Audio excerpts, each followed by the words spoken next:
CM Revanth Reddy ఇవాళ చెన్నైకి వెళ్లనున్నారు. తమిళనాడు ప్రభుత్వం ఇవాళ భారీ ఎత్తున నిర్వహించతలపెట్టిన మహావిద్యా చైతన్య ఉత్సవంలో సీఎం రేవంత్ రెడ్డి పాల్గొనబోతున్నారు. ఆ రాష్ట్ర ముఖ్యమంత్రి స్టాలిన్ ఆహ్వానం మేరకు ఆయన చెన్నైకి వెళ్లనున్నారు.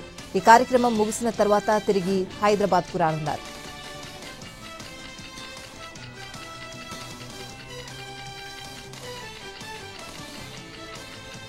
ఇవాళ మధ్యాహ్నం 3 గంటలకు 3 రాష్ట్రాలకు తాజాగా నియామకమైన ఏఐసీసీ పరిశీలకుల సమావేశం జరగనుంది.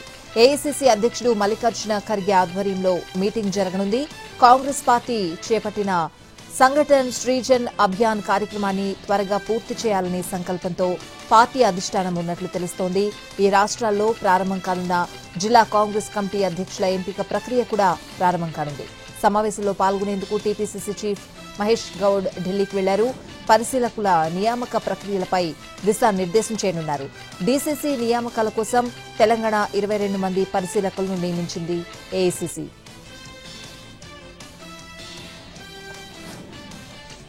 ఏపీ అసెంబ్లీ సమావేశాలు 6వ రోజుకు చేరుకున్న ఇవాళ క్వశ్చన్ అవర్తో సమావేశాలు ప్రారంభం కానున్నాయి. సభ్యులు అడిగిన ప్రశ్నలకు మంత్రులు సమాధానమివ్వనున్నారు. పెన్షన్లు, నిరుద్యోగ భృతి, దర్జీలకు ఉపాధి అవకాశాలు లాంటి ప్రశ్నలున్నాయి. అసెంబ్లీలో మున్సిపల్ చట్ట సవరణ బిల్లును ప్రభుత్వం ప్రవేశపెట్టనుంది. రాష్ట్రంలో లా అండ్ ఆర్డర్పై స్వల్పకాలిక చర్చ జరగనుంది.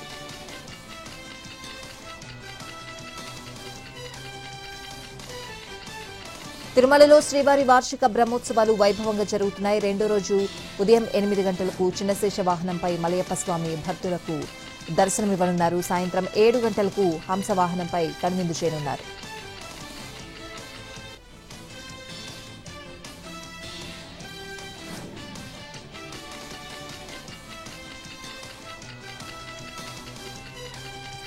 తెలంగాణలో 562 గ్రూప్ 1 సర్వీసుల పోస్టులకు ఎంపికైన అభ్యర్థుల జాబితాను రాత్రి టీజీపీఎస్సీ ప్రకటించింది. అభ్యర్థులు ఎంపిక చేసుకున్న పోస్టుల ప్రాధాన్య క్రమం, ప్రాధాన్య పరీక్షలో వచ్చిన మార్కుల మెరిట్, రిజర్వేషన్, రోస్టర్ ఆధారంగా ఆయా పోస్టులకు ఎంపికైన వారి వివరాలు వెల్లడించింది.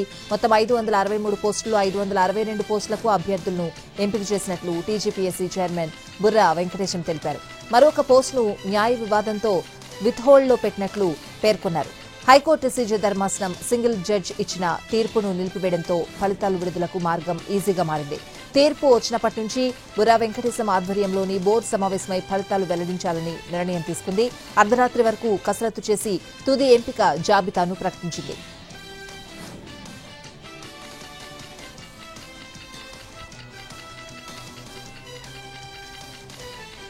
అధికార టీడీపీ కూటమిపై ప్రతిపక్ష వైసీపీ రాజకీయ దాడిని ముమ్మరం చేసింది. తమ పార్టీ కార్యకర్తలపై రాష్ట్ర వ్యాప్తంగా పెడుతున్న అక్రమ కేసులు, వేధింపులను నమోదు చేసేందుకు డిజిటల్ బుక్ పేరుతో ఒక కొత్త కార్యక్రమాన్ని ప్రారంభించింది. పార్టీ కేంద్ర కార్యాలయంలో వైసీపీ అధినేత వైఎస్ జగన్ ఈ డిజిటల్ బుక్ ను ఆవిష్కరించారు. తిరిగి అధికారంలోకి వచ్చాక ఈ ఫిర్యాదులన్నింటినీ పరిశీలిస్తామని, అన్యాయం చేసిన వారు ఎక్కడున్నా వదిలిపెట్టేది లేదని కార్యకర్తలకు భరోసా ఇచ్చారు జగన్. గత ఎన్నికల ప్రచారంలో మంత్రి నారా లోకేష్ ప్రస్తావించిన రెడ్ బుక్ కు ఇది సమాధానంగా కనిపిస్తోంది. ఈ రోజు అది రెడ్ బుక్ కావచ్చు, రాబోయే రోజుల్లో అది డిజిటల్ బుక్ అవుతుందని జగన్ వ్యాఖ్యానించారు.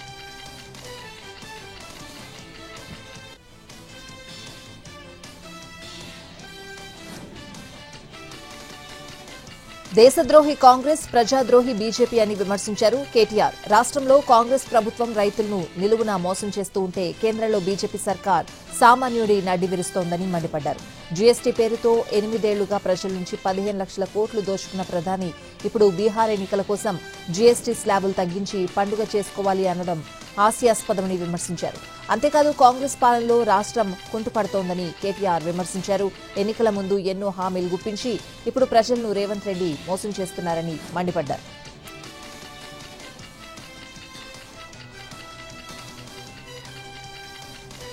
ఏపీ శాసనమండలి 5వ రోజు సమావేశాలు హాట్ గా కొనసాగాయి. మెడికల్ కాలేజీలపై చర్చకు కొద్ది రోజులుగా వైసీపీ పట్టుబడుతూ ఉండడంతో ఆ అంశంపై స్వల్పకాలిక చర్చ జరిగింది.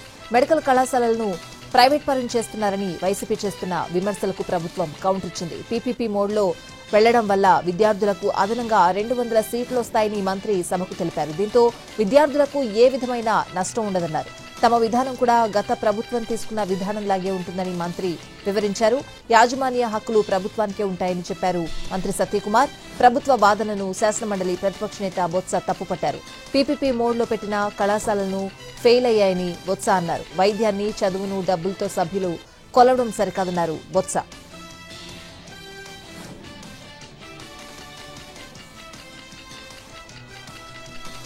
ప్రభుత్వ మెడికల్ కాలేజీలను పీపీపీ పేరుతో ప్రైవేటుకు అప్పగిస్తే వాళ్లేమైనా ఇంట్లో డబ్బులు తెచ్చి కాలేజీలు, హాస్పిటల్స్ ను నిర్వహిస్తారా అని ఎమ్మెల్సీ బొత్స ప్రశ్నించారు. ప్రజారోగ్యాన్ని ప్రైవేట్ చేతిలో పెట్టడం అంటే పేదలకు ఉచిత వైద్యం అందకుండా చేయడమేనని బొత్స సత్యనారాయణ మండిపడ్డారు.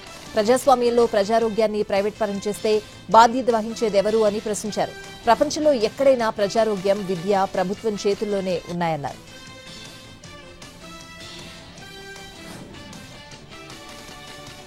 ప్రతిపక్ష నేతగా తనను గుర్తించేలా ఆదేశాలివ్వాలంటూ వైసీపీ అధినేత జగన్ వేసిన పిటిషన్పై ఏపీ హైకోర్టులో విచారణ జరిగింది.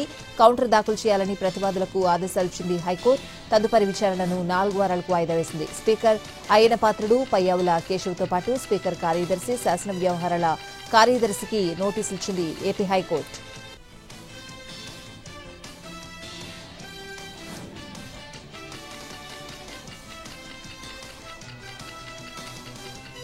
బొగ్గు, గనులు, పునరుత్పాదక శక్తి, ఖనిజ రంగాల్లో కేంద్ర ప్రభుత్వం తీసుకుంటున్న అనేక చర్యల ఫలితంగా భారత్ అంతర్జాతీయ ఇంధన రంగంలో కీలక పాత్ర పోషిస్తోందని కిషన్ రెడ్డి అన్నారు. ప్రస్తుతం ఇంధన ఎనర్జీ రంగంలో సరికొత్త ఆవిష్కరణలతో అద్భుతమైన అవకాశాలు అందిపుంచుకోవచ్చని అభిప్రాయపడ్డారు. దేశంలో మైనింగ్ సెక్టార్లో సంస్కరణలు తీసుకొస్తున్నామన్నారు ఆయన. ప్రపంచంలో క్రిటికల్ మినరల్స్ ప్రాముఖ్యత పెరుగుతోందని, 32,000 కోట్లతో నేషనల్ మినరల్ క్రిటికల్ మిషన్ను ప్రారంభించామని తెలిపారు.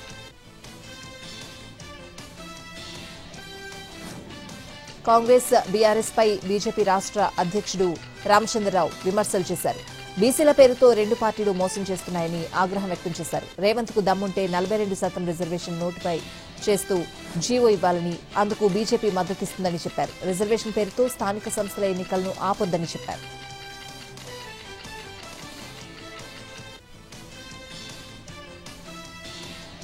శాసనమండలిలో జగన్ పాలనపై తీవ్ర స్థాయిలో ఫైర్ అయ్యారు మంత్రి సత్యకుమార్.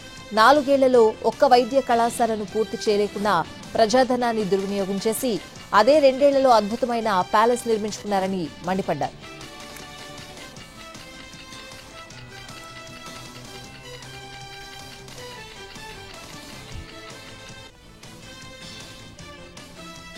దేవి నవరాత్రుల సందర్భంగా కరీంనగర్లోని మహాశక్తి ఆలయాన్ని కేంద్ర మంత్రి బండి సంజయ్తో కలిసి రాష్ట్ర మంత్రి పొన్నం ప్రభాకర్ దర్శించుకున్నారు. అమ్మవారి మాలలు వేసుకున్న భక్తులు ఆయురారోగ్యాలతో ఉండాలని కోరుకుంటున్నట్లు పొన్నం ప్రభాకర్ చెప్పారు. రాజకీయాలు వేరు, అభివృద్ధి వేరు అన్నారు. రాష్ట్ర అభివృద్ధికి బండి సంజయ్ సహకరిస్తున్నారని చెప్పుకొచ్చారు. మహాశక్తి ఆలయ దర్శనం పొందడం అదృష్టంగా భావిస్తున్నాను. విద్యార్థి దశ నుంచే రాజకీయాల్లో పనిచేస్తున్నాం. నియోజకవర్గాలు రాష్ట్రానికి రావాల్సిన నిధుల విషయంలో కేంద్ర మంత్రి బండి సంజయ్ సానుకూలంగా వ్యవహరిస్తున్నారని తెలిపారు.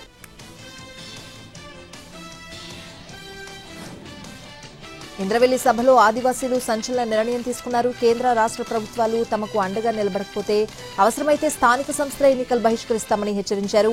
ఎస్టీ జాబితా నుంచి లంబాడీలను తొలగించే వరకు తమ పోరాటం ఆగదని తెగేసి చెప్పారు.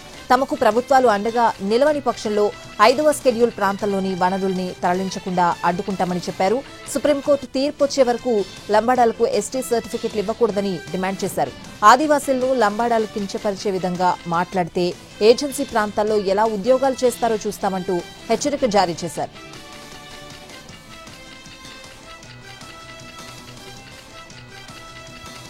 వికారాబాద్ జిల్లా మోమిన్పేటలో అవినీతి చేప ఏసీబీకి చిక్కింది. 50,000 లంచం తీసుకుంటూ ఏసీబీకి పట్టుబడ్డాడు మోమిన్పేట ఏవో భూపతి జయశంకర్. ఫర్టిలైజర్ షాప్ అనుమతుల కోసం భూపతి ₹1,00,000 డిమాండ్ చేశాడు. 75,000కు ఒప్పుకుని ఫర్టిలైజర్ లైసెన్స్ అనుమతులిచ్చారు ఏవో భూపతి జయశంకర్. మొదటి విడతగా 50,000 లంచం తీసుకుంటూ ఉండగా రెడ్ హ్యాండెడ్గా పట్టుకున్నారు ఏసీబీ అధికారులు.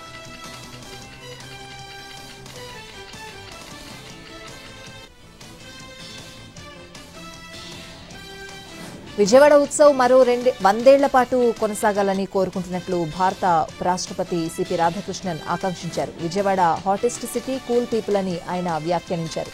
నిన్న ఉపరాష్ట్రపతి విజయవాడ ఉత్సవ్ 2025లో పాల్గొన్నారు. అంతకంటే ముందు విజయవాడ కనకదుర్గమ్మను దర్శించుకున్నారు. విజయవాడ రాబోయే రోజుల్లో అభివృద్ధి చెందిన నగరంగా ఉండబోతోందని ఉపరాష్ట్రపతి చెప్పుకొచ్చారు. ఉపరాష్ట్రపతి అయ్యాక మొట్టమొదటి ప్రయాణం విజయవాడకే వచ్చానని చెప్పిన ఆయన తనకు అద్భుతమైన గౌరవం దక్కిందన్నారు.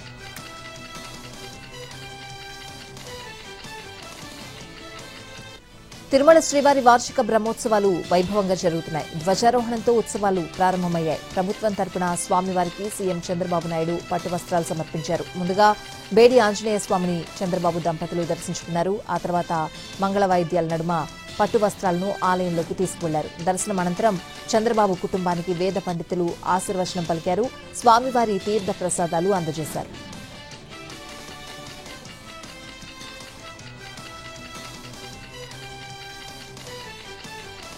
ఏపీ పర్యటనలో ఉన్న ఉపరాష్ట్రపతి సిపి రాధాకృష్ణన్ రాత్రి తిరుమల శ్రీవారిని దర్శించుకున్నారు. ఆలయం వద్దకు చేరుకోగానే AP CM Chandrababu, EO Anil Kumar Singhal స్వాగతం పలికారు.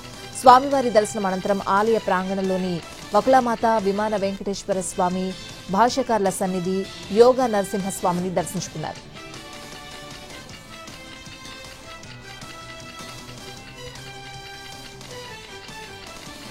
శ్రీశైలంలో దసరా మహోత్సవాలు వైభవంగా జరుగుతున్నాయి. 3వ రోజు చంద్రఘంట అలంకారంలో భక్తులకు దర్శనమిచ్చారు. అమ్మవారి ఆలయ ప్రాంగణం బయట ఏర్పాటు చేసిన ప్రత్యేక వేదికపై చంద్రఘంట అలంకారంలో ఉన్న అమ్మవారికి పలు రకాల పూలతో అలంకరించి బిల్వదళాలతో శాస్త్రోక్తంగా ఆలయ అర్చకులు, వేద పండితులు వేద మంత్రాలతో మంగళ వాయిద్యాల నడుమ సుగంధ ద్రవ్యాలతో ధూపదీప నైవేద్యాలతో పూజించి మంగళహారతులిచ్చారు. శ్రీ బ్రహ్మరాంబికాదేవి చంద్రఘంట అలంకారంలో, అలానే శ్రీ మల్లికార్జున స్వామి అమ్మవారు రావణ వాహనంపై ఆశీలను చేసి ప్రత్యేక పూజలు చేసి కర్పూర హారతులిచ్చారు.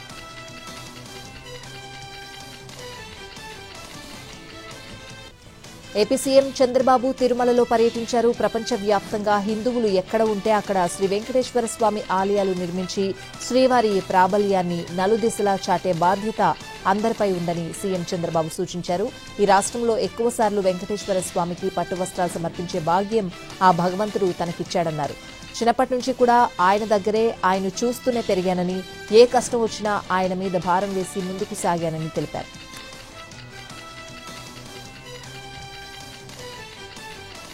ఇంద్రకీలాద్రిపై దసరా నవరాత్రి మహోత్సవాల్లో 3వ రోజుకు చేరుకున్నాయి. ఇంద్రకీలాద్రిపై దుర్గమ్మ అన్నపూర్ణాదేవిగా భక్తులకు దర్శనమిచ్చారు. సకల జీవరాశికి ఆహారం ప్రసాదించే అన్నపూర్ణాదేవిగా అలంకృతమైన అమ్మవారిని దర్శించుకునేందుకు భక్తులు భారీగా తరలివచ్చారు. ఓ చేతిలో అక్షయపాత్ర, మరో చేతిలో గరిట పట్టి మానవాళి ఆకలి దప్పులను తీర్చే తల్లి అన్నపూర్ణాదేవి రూపం భక్తుల్లో పారవస్యాన్ని నింపింది. ప్రాణకోటికి జీవనాధారం అన్నం. అందుకే అన్నం పరబ్రహ్మ స్వరూపం అంటారు. సాక్షాత్తు పరమేశ్వరుడికే భిక్ష పెట్టిన దేవత అన్నపూర్ణాదేవి. ఈ తల్లిని ధ్యానిస్తే ధనధాన్యాభివృద్ధి, ఐశ్వర్య సిద్ధి కలుగుతాయి.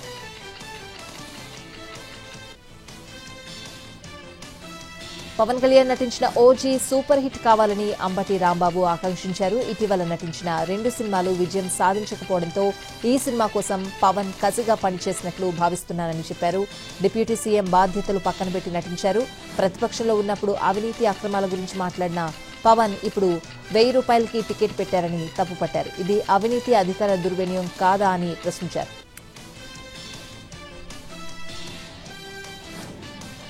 ఎన్టీవీ కథనాలకు అధికారులు స్పందించారు. వచ్చే నెల 10న డిప్యూటీ సీఎం పవన్ వస్తారని మత్స్యకారులకు హామీ ఇచ్చారు. దీంతో కాకినాడ జిల్లా ఉప్పాడలో మత్స్యకారులు ఆందోళన విరమించారు. కంపెనీ నుంచి వచ్చే వ్యర్థాల వల్ల మత్స్య సంపద నాశనమైపోతోందని రోడ్డెక్కారు గంగపుత్రులు. సముద్రంలో వేటకు వెళ్లినా ఉపయోగం లేదని నిరసన కార్యక్రమాలు చేపట్టారు.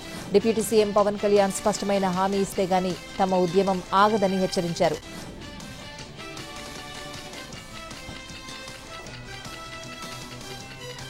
మెగా డిఎస్సీతో ఉమ్మడి కృష్ణా జిల్లాలో ఉపాధ్యాయులుగా ఎంపికైన అభ్యర్థుల అభినందన సభ ఏర్పాటు చేశారు. ఈ సభకు కృష్ణా కలెక్టర్ డీకే బాలాజీ ముఖ్య అతిథిగా వెళ్లారు. ఉపాధ్యాయ వృత్తి ఎంతో పవిత్రమైందని, గౌరవప్రదమైందని డీకే బాలాజీ పేర్కొన్నారు. దేశ దిశ దశను నిర్దేశించేది టీచర్లేనని అన్నారు. ఎంతో మంది విద్యార్థులను ఐఏఎస్లు, ఐపీఎస్లను దేశాధినేతలుగా తీర్చిదిద్ది సమాజానికి అందించేది ఉపాధ్యాయులేనని అన్నారు. ఒకప్పుడు హింసాత్మకంగా ఉండే జపాన్ను హింస లేని దేశంగా మార్చింది ఉపాధ్యాయులేనని గుర్తు చేసుకున్నారు.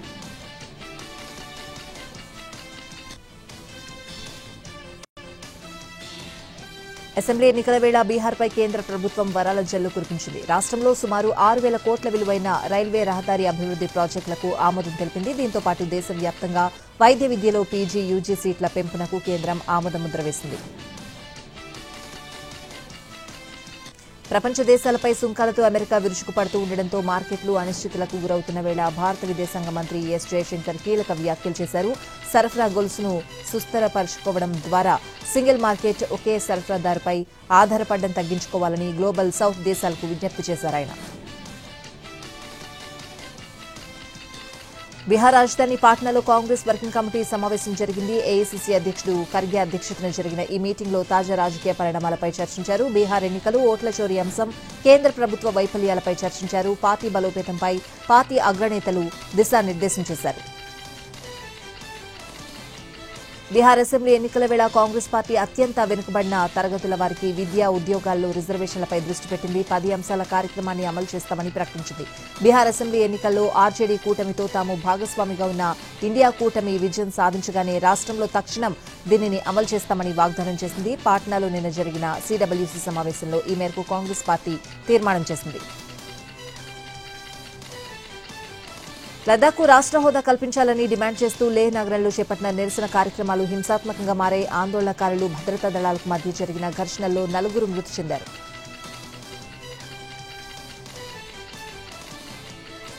భారత వాయుసేనకు కొన్ని దశాబ్దాలుగా వెన్నెముక వలె ఉండి ఎన్నో యుద్దాల్లో విజయాన్ని అందించిన MiG-21కు వాయుసేన చీఫ్ ఏపీ సింగ్ వీడ్కోలు పలుకనున్నారు. రేపు చండీగఢ్ వాయుసేన కేంద్రం వేదికగా ఈ కార్యక్రమం జరగనుంది.